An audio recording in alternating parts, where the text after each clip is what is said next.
welcome. India is amongst the world's longest and most magnificent coastlines, but it is under threat. From sand mining to decimation of mangroves to rapid and unplanned urbanization and development, India's coastline, a sensitive and very valuable resource, is being eroded. Over the next 5 weeks on this show, we will travel from Kutch in Gujarat to the Sunderbans in West Bengal to find out what's at stake. It's been a 15-day-long journey. We started off in the Mundra port, where environmentalists say the state is flirting with danger by decimating its mangroves. Then Jamnagar for a glimpse of the oldest marine national park with the man who makes decisions every day that will affect you and me, the Environment Minister, Jairam Ramesh. From then we headed off to Oka in search of dolphins, and then to Mahatma's Porbandar to investigate why Indian fishermen keep fishing for trouble in Pakistani waters. Then we went to Verawal to uncover an amazing turnaround story where once hunters turned protectors of whale sharks.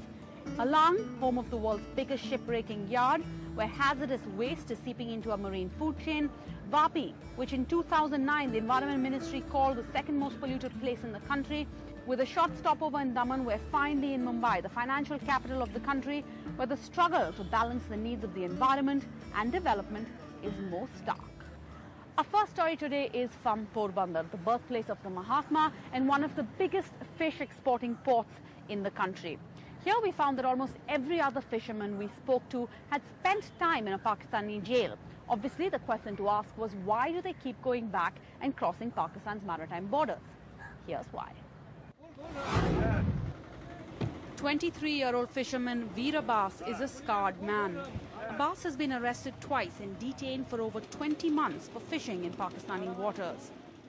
Yet every day here in Porbandar, men like Veer venture out into the tempting waters filled with riches beyond their wildest dreams, knowing very well that they may not return home to their loved ones and could become pawns in the great political game between India and Pakistan. धंधा तो करना पड़ेगा ना, कुछ भी धंधा तो करना पड़ेगा. पाकिस्तान की सरहद होगी कि कुछ भी होगा, धंधा तो करना पड़ेगा ना. पैसा कमाएंगे तो खाएंगे ना, नहीं कमाएंगे तो क्या खाएंगे. Every year, hundreds of Indian fishermen get caught illegally entering Pakistani waters. In Porbandar alone, 474 Indian-owned fishing boats have been confiscated for encroaching the maritime border since 2003. Each boat can cost up to ₹1.5 lakh rupees. Fishermen say they have no choice, as there's no fish left to catch in the waters of the state's coast. पहले मछली आती थी, यहाँ से थोड़ा सा 12 घंटा में मिल जाता था, थोड़ा खर्चा भी निकल जाता था. अभी अब मछली इधर नहीं मिलता है, तो आगे से निकलना जाना पड़ता है. इतना खर्चा भी होता है, खर्चा भी नहीं ऊपरता. While Pakistan's waters hold treasures like tiger prawns, shrimp and octopus. जितनी नदियाँ पाकिस्तान से आ रही है, वो पानी फ्रेश वाटर है. फ्रेश वाटर और मरीन दोनों मिलेगा तो उधर थर्मल फ्रंट होगा कि जिधर जो फिश के खाने के लिए जो जीव जंतु चाहिए वो उधर प्रोडक्शन होता है.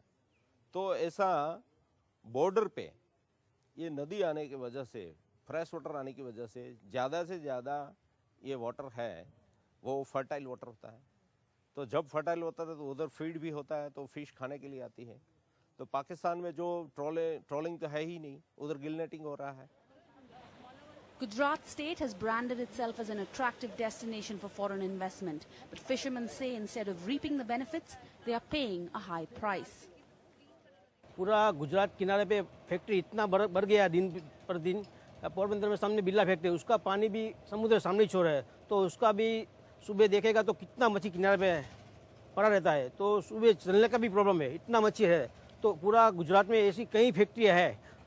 पोरबंदर के आगे जाएगा वेरावल में रेयन फैक्ट्री है, उसके आगे जाएगा तो टाटा है, बिरला है, सब फैक्ट्री का पानी समुद्र छोड़ है. वो हिसाब से गुजरात में मच्छी कम मिल रहा है.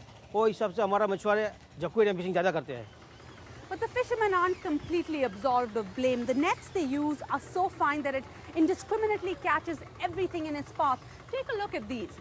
Not even the baby fish are spared, and these baby fish are of no commercial value that they simply carelessly discarded, and years of such fishing techniques have all contributed to the overfishing of the waters of the Saurashtra coast. NDTV's cricket app, Android and iPhone, fastest scorecard, special analysis and much more. Download free. ndtv.com/apps.